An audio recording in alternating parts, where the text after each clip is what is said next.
잠깐만요. 지금 나가시려던 분들, 딱 30초만요. 제가 지금 엄청난 이야기를 드리려고 해요. 북한군 병사가 총을 5발이나 맞으면서도 국경을 넘었어요. 그것도 전 세계에서 가장 삼엄하게 감시받는 곳, 판문점에서요. 이 장면, 전 세계 2천만 명이 봤어요. 근데요, 총을 맞으면서 달린 것보다 그 사람 배를 열었을 때 나온 게 저는 훨씬 더 충격이었어요. 오늘 그 이야기 처음부터 끝까지 다 해드릴게요. 시작합니다. 자, 본격적으로 들어가기 전에 배경 설명을 조금 드려야 해요. 이 이야기를 제대로 이해하려면 판문점이 어떤 곳인지부터 알아야 하거든요. 판문점. 정확한 명칭은 공동경비구역이에요. 한국전쟁이 끝나고 정전협정이 체결된 이후 남한과 북한이 공동으로 관리하는 구역이에요. 가로 세로 약 800m 사방에 아주 작은 공간이에요. 근데 이 공간이 왜 특별하냐면요. 여기서는 남한 군인과 북한 군인이 말 그대로 몇 미터 거리에서 서로 마주보며 경비를 서요. 그냥 길 건너편 수준의 거리예요. 눈만 마주쳐도 긴장감이 흐르는 곳이에요. 세계에서 가장 살벌한 냉전의 현장이 바로 이 작은 공간이에요. 그리고 이 공동경비구역 안에는 아주 중요한 규정이 있어요. 정전협정에 따르면 이 구역 안에서 양측 경비 병력은 자위용 권총만 가지고 있을 수 있어요. 자동소총 같은 자동 확인은 절대 안 돼요. 그리고 또 하나, 구역 한가운데를 가르는 군사분계선은 어떤 경우에도 넘으면 안 돼요. 이 두 가지 규정이 이번 사건에서 모두 깨집니다. 그것도 카메라에 전부 찍혀서요. 그리고 판문점 경비를 서는 북한 병사들에 대해서도 알아야 해요. 이 사람들 그냥 뽑힌 게 아니에요. 북한군 안에서도 충성도, 체격, 집안 성분, 이 세 가지가 아주 꼼꼼하게 검증된 사람들만 들어갈 수 있는 부대예요. 쉽게 말하면 북한 입장에서 가장 믿을 수 있는 사람들만 이 자리에 세우는 거예요. 뉴스에서 가끔 나오는 그 장면 있잖아요. 성을라 낀 북한 병사가 꼿꼿하게 서서 남측을 노려보는 그 장면요. 그게 바로 이 부대 사람들이에요.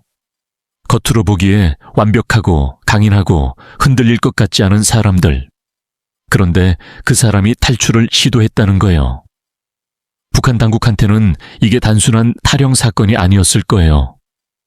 체제 선전에 엄청난 구멍이 뚫린 순간이었으니까요. 이 이야기의 주인공 이름은 오청성이에요. 사건 당시 25살. 계급은 조선인민군 하전사, 우리식으로 치면 이등병이랑 비슷한 수준이에요. 소속은 판문점 민경중대. 아까 말씀드린 그 엘리트 부대예요. 근데 이 사람 직책이 좀 특별해요. 운전병이었어요. 매일 판문점 안팎을 드나들면서 그 구조를 누구보다 잘 알고 있었어요. 첫 번째 검문소가 어디 있는지, 두 번째 검문소까지 거리가 얼마나 되는지, 어느 도로가 남쪽으로 가장 빨리 이어지는지. 이 모든 정보가 이 사람 머릿속에 지도처럼 새겨져 있었던 거예요. 나중에 오청성이 방송에서 직접 말하거든요.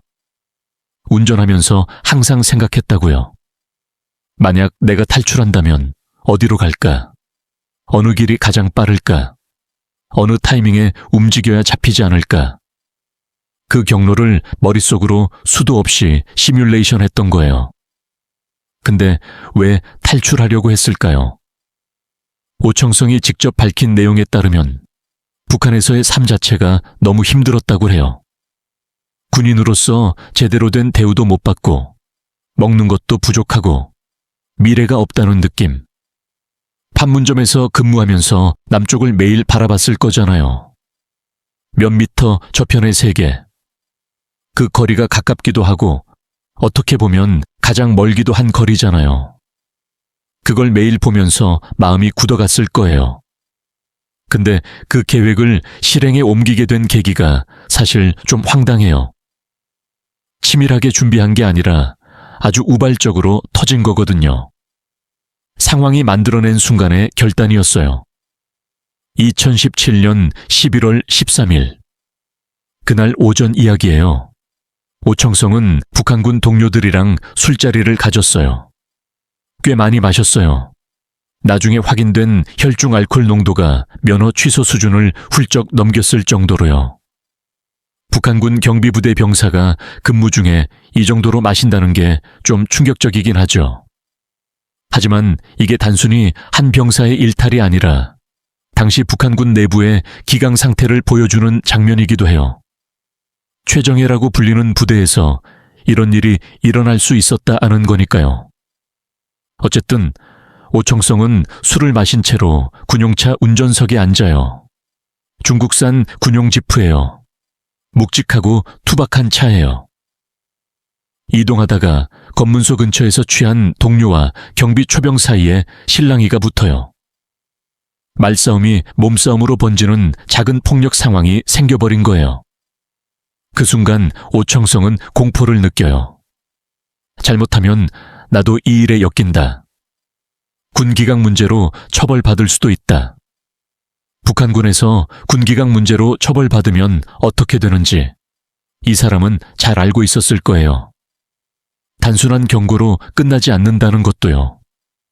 그리고 그 두려움이 평소 머릿속으로만 수백 번 그리던 그 탈출 경로를 갑자기 끄집어내게 만들어요.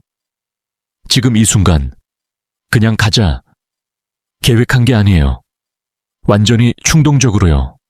오후 3시 14분. 그는 엑셀을 밟습니다. 자, 지금부터가 진짜예요. 이 탈출 장면을 초 단위로 설명해 드릴 건데 집중해서 들으세요. 차가 출발합니다. 전속력으로 첫 번째 검문소를 향해 달려요.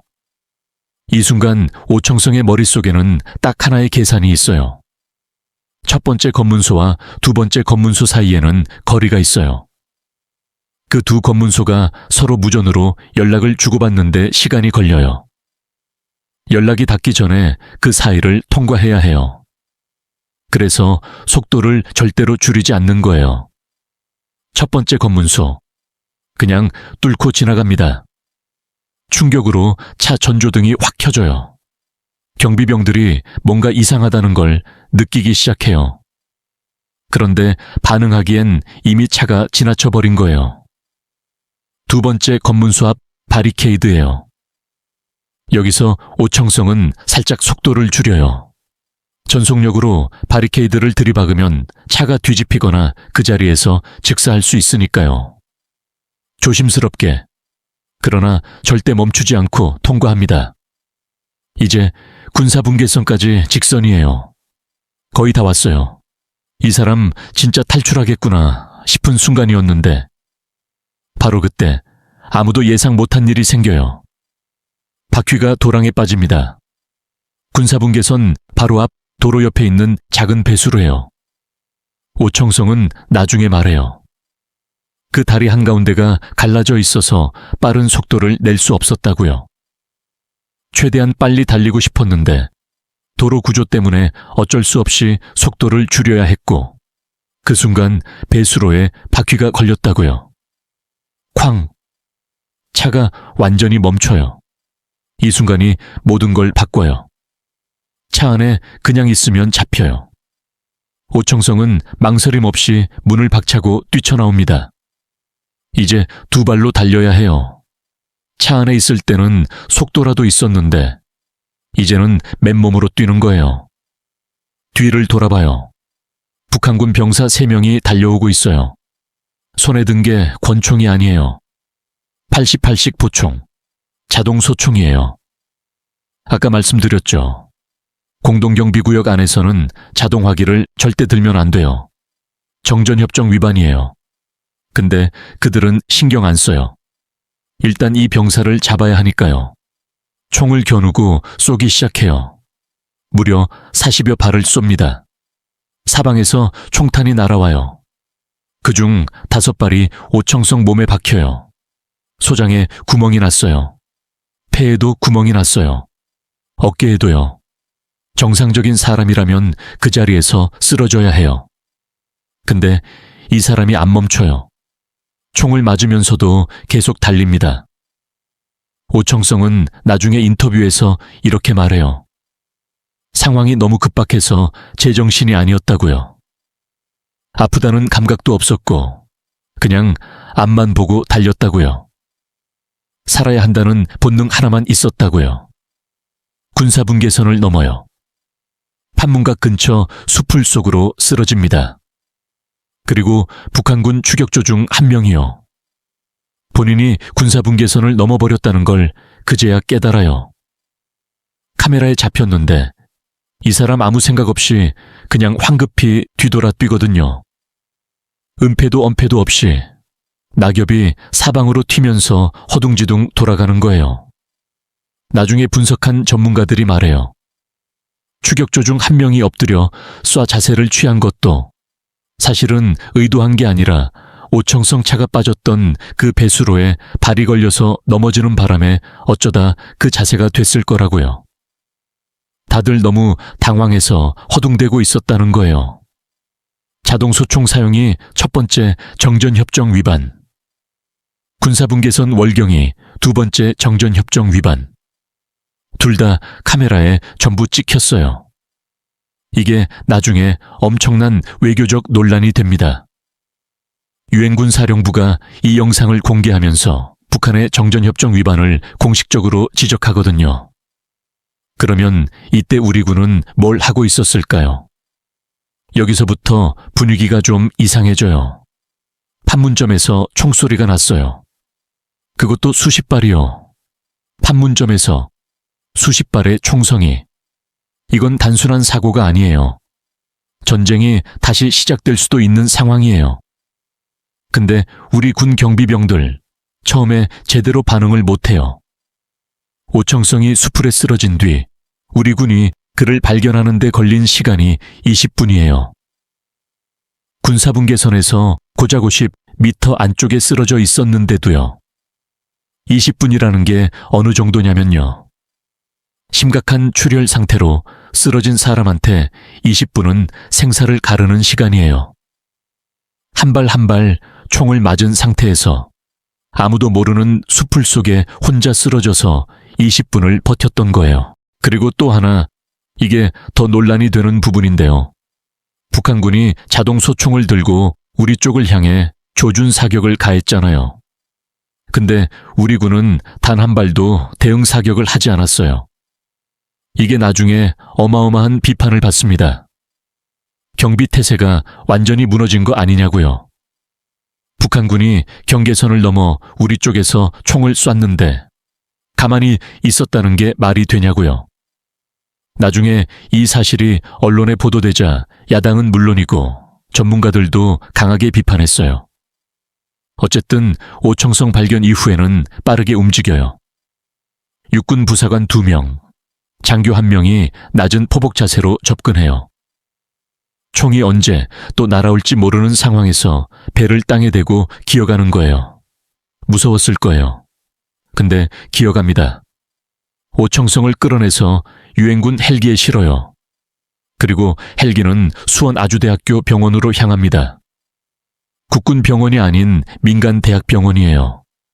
이게 왜 일반 대학병원이냐 의아하실 수 있는데요. 이유가 있었어요. 거기 있는 딱 한 명의 의사가 필요했거든요. 이국종 교수. 당시 아주대 외상외과 교수예요. 총상 전문, 중증 외상 전문이에요. 이분이 어떤 분이냐면요.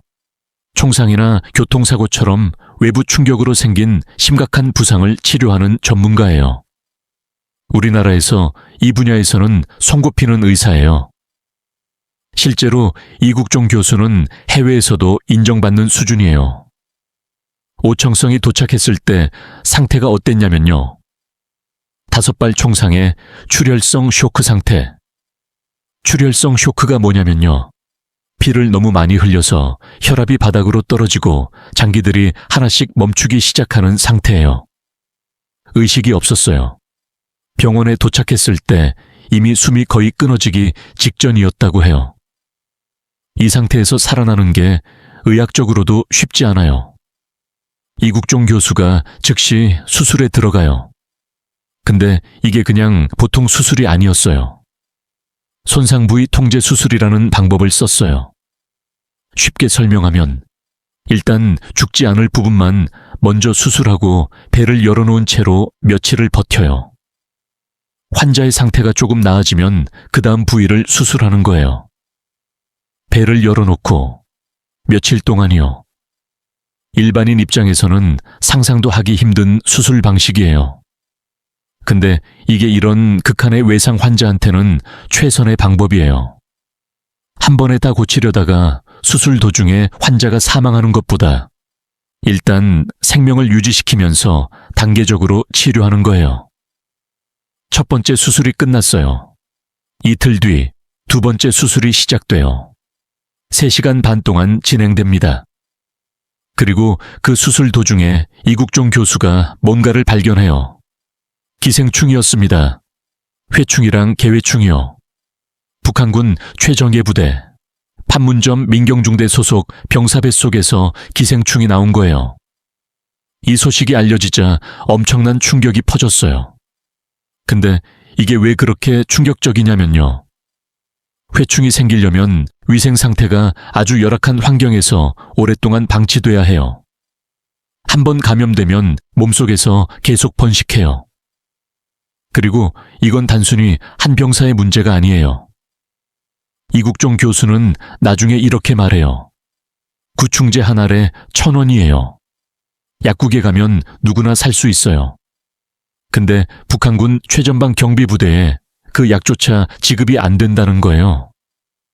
우리나라에서 1,000원짜리 구충제 한 알이면 해결될 문제를 북한의 엘리트 병사조차 해결하지 못하고 있었다는 거예요.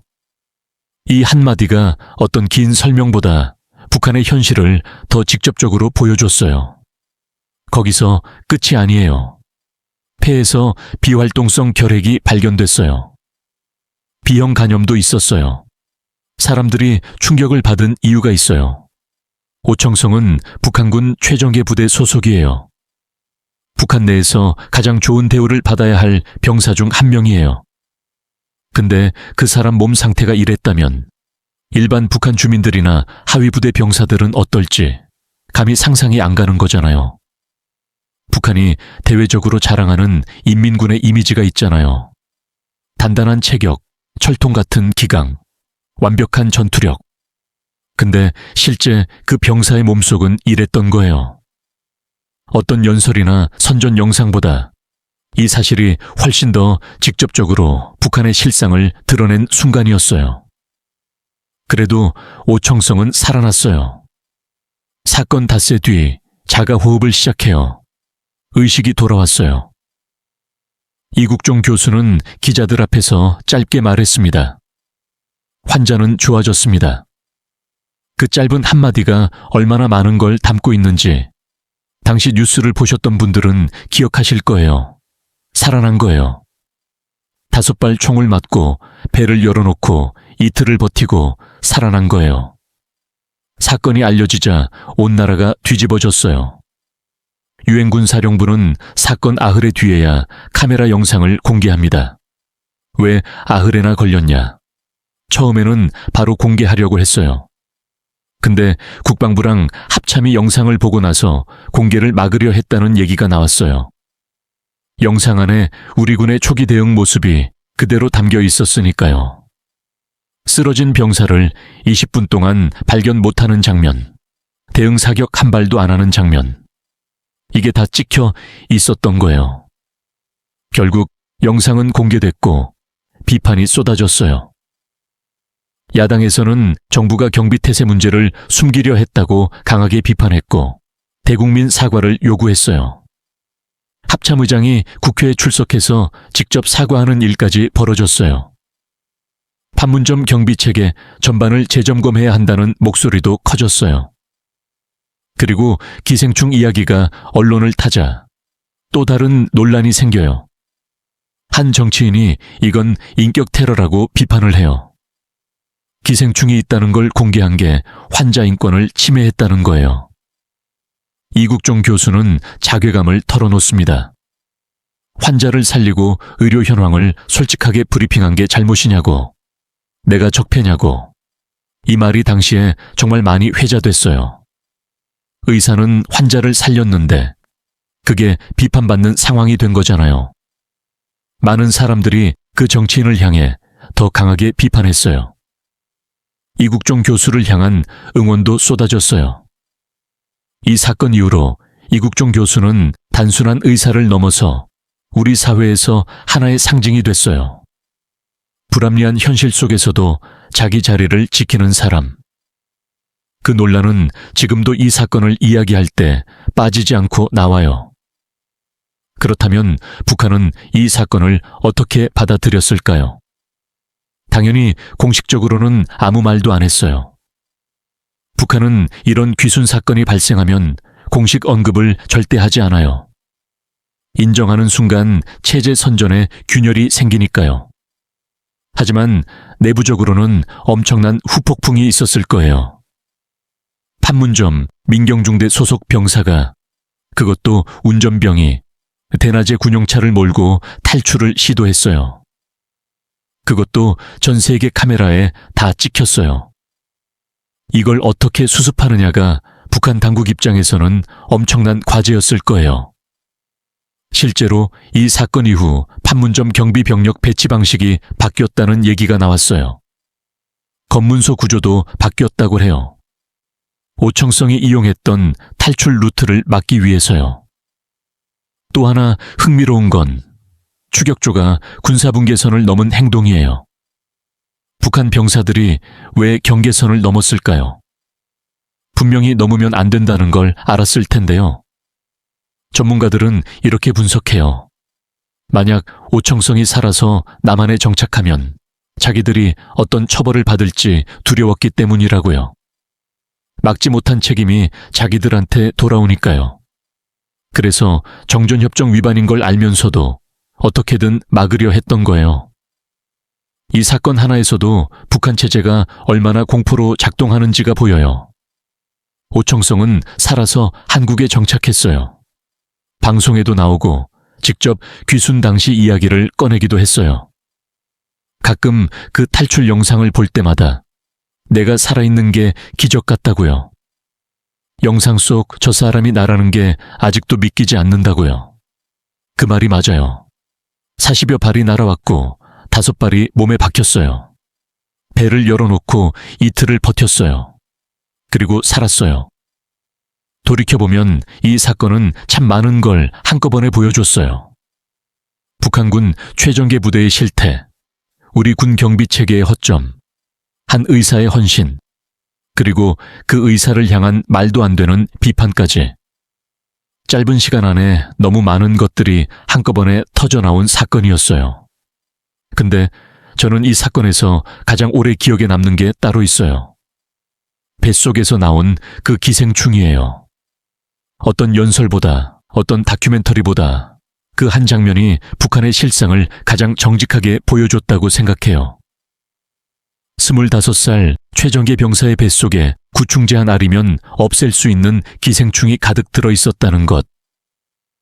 이걸 미사일은 쏘아 올리면서 자국 군인한테 구충제 한 알을 못 준다는 것. 그게 지금의 북한이에요. 오늘 영상 어떠셨어요? 재밌게 보셨다면 구독이랑 좋아요 꼭 눌러주세요. 이 채널이 계속 이런 이야기를 만들 수 있는 힘이 됩니다. 아, 그리고 이 사건에서 많은 분들이 궁금해하시는 게 하나 더 있어요. 오청성, 한국에 와서 어떻게 살았을까요? 이게 단순한 해피엔딩이 아니에요. 오청성은 한국에 정착한 뒤 방송에 출연해서 꽤 화제가 됐어요. 주로 북한 관련 예능 프로그램이었어요. 탈북자들이 나와서 북한 생활을 소개하는 형식의 프로그램이에요. 여기서 오청성은 귀순 당시의 이야기, 북한에서의 군 생활, 판문점 근무 시절 에피소드 같은 걸 털어놨어요.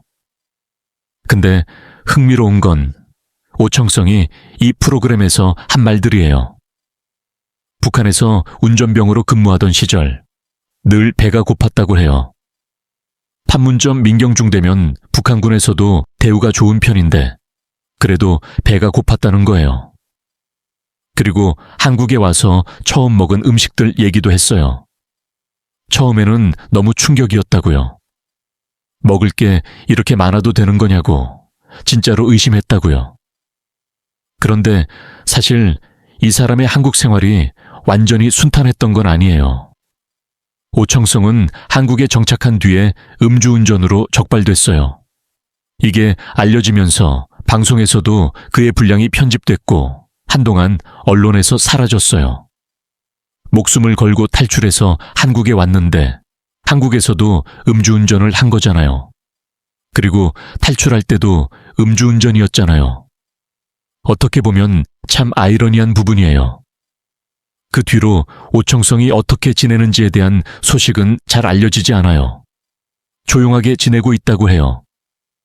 탈북자들이 한국에서 적응하는 게 쉽지 않거든요. 언어는 같지만 문화가 너무 달라요. 경쟁이 치열한 사회에서 아무런 배경 없이 처음부터 시작해야 하는 거잖아요. 오청성도 그 과정이 힘들었을 거예요.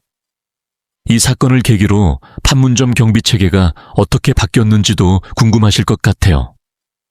공식적으로 발표된 내용은 많지 않아요. 군부한 사항이라 자세히 공개가 안 되거든요. 하지만 알려진 것들이 있어요. 첫째로 차량 통제 구역을 강화했어요. 오청성이 검문소 2개를 차로 돌파할 수 있었던 건 검문소 강역이 너무 넓고 차단 시설이 부실했기 때문이에요. 이걸 보강했어요. 둘째로 경비 병력의 대응 훈련을 강화했어요. 총소리가 났을 때 20분 동안 아무것도 못한 건 분명히 훈련 부족이었으니까요. 셋째로 감시 카메라 각도와 범위를 조정했어요. 감시 카메라 사각지대가 너무 많다는 게 이번 사건으로 드러났거든요. 오청성이 수풀에 쓰러진 지점이 카메라에 잘 안 잡히는 곳이었어요. 그리고 이 사건 이후로 판문점 경비 방식 자체에 대한 근본적인 재검토가 이루어졌어요. 왜냐면 이게 귀순 사건만이 아니라 반대로 북한군이 침투할 경우에도 같은 허점이 있다는 의미거든요.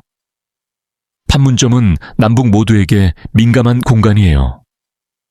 그 공간에서 구멍이 발견됐다는 건 양쪽 다 긴장할 수밖에 없는 일이었어요. 그리고 한 가지 더. 이 사건 이후 유엔 군사령부와 북한 군부 사이에 어떤 일이 있었는지도 궁금하실 것 같아요. 유엔 군사령부는 이 사건 직후 북한 측에 공식 항의를 했어요.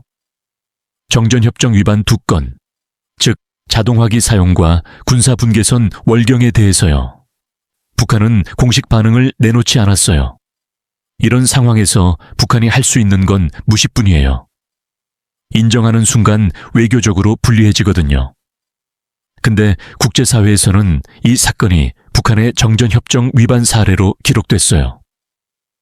나중에 국제적인 논의 테이블에서 이 사건이 인용될 때마다 북한이 선전하는 이미지와 실제 행동 사이의 간극이 지적됐어요.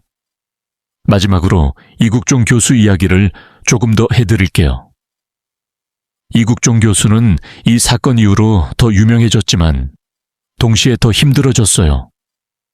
응급외상 분야는 원래 우리나라에서 대우가 좋지 않은 분야예요. 위험하고 힘든 일인데 돈이 안 된다고 기피하는 분야예요. 이국종 교수는 이 분야의 열악한 현실을 여러 차례 공개적으로 지적했어요. 응급외상센터 예산이 부족하다고, 의료 인력이 부족하다고, 제도적 지원이 없다고. 근데 목소리를 높일수록 내부에서는 더 불편하게 보는 시선이 생겼어요. 불편한 진실을 말하는 사람은 늘 그렇게 되잖아요. 이국종 교수가 자괴감을 느낀 건 기생충 논란 하나만의 문제가 아니었어요. 자신이 살리는 환자들, 자신이 지키는 현장, 그 모든 것들이 시스템 안에서 제대로 인정받지 못한다는 느낌. 그게 쌓인 거예요. 오청성을 살린 의사가 오청성 덕분에 영웅이 됐지만 동시에 그 과정에서 상처도 많이 받았어요. 이게 이 사건이 단순히 북한 군인 한 명의 탈출 이야기가 아닌 이유예요. 이 사건 하나에 우리 사회에 여러 민낯이 담겨 있어요. 자, 정리해 드릴게요. 2017년 11월 13일 25살 북한군 운전병이 술을 마신 채로 군용 지프를 몰았어요. 검문소 2개를 뚫고 바퀴가 도랑에 빠진 뒤에는 2발로 달렸어요. 총을 5발 맞으면서도 멈추지 않았어요. 군사분계선을 넘었어요. 살았어요. 그 사람 뱃속에서 기생충이 나왔어요. 구충제 한 알에 1,000원. 미사일은 쏘아올리면서 자국 군인한테 구충제 하나를 못 준 나라. 그게 북한이에요. 오늘 영상 처음부터 끝까지 봐주셔서 정말 감사해요. 이런 이야기 앞으로도 계속 만들어 드릴게요. 구독이랑 좋아요 잊지 마세요.